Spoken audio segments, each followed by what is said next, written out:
First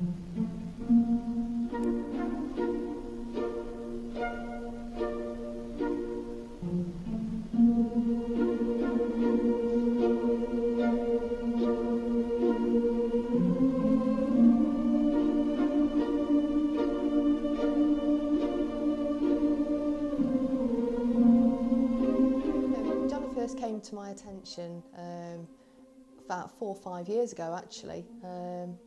I was actually contacted via his social worker who wrote to me and asked if I would look at an anonymous pen picture of a certain gentleman who'd committed a very serious crime involving a knife.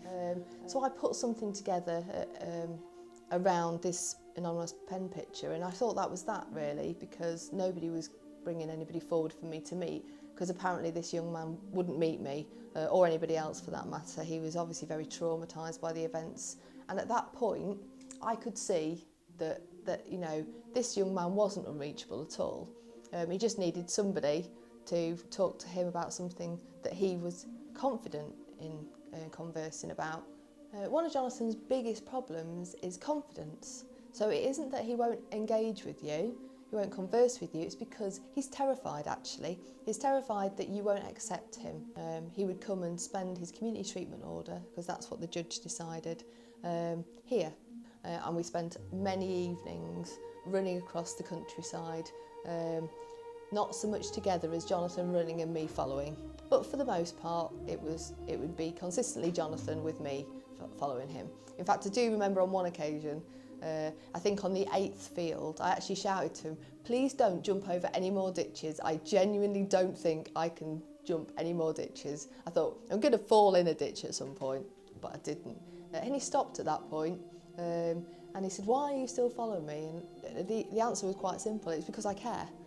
He got interested in the water skiing. We helped him to make some new relationships.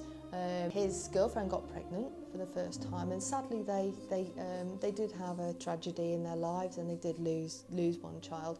She became pregnant again. I actually was in the room, just Jonathan, myself and Charlotte, when Georgie was born.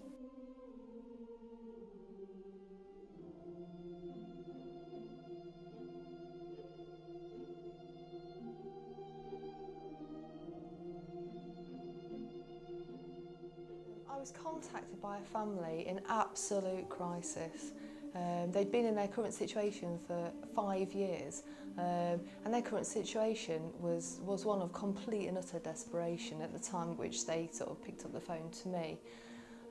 Their son, who has autism, quite literally lives in the bottom of their house, where he can't cope. He's now got himself into a situation where, because nobody's interacted, nobody's put any strategies in place, nobody's helped them, he's got into a situation where he can't actually bear anybody to be in that space, in that environment. Nor can he go out his front door, he can't even go out of his back door. He hasn't managed to have a wash, have a shave for sort of nearly 5 years.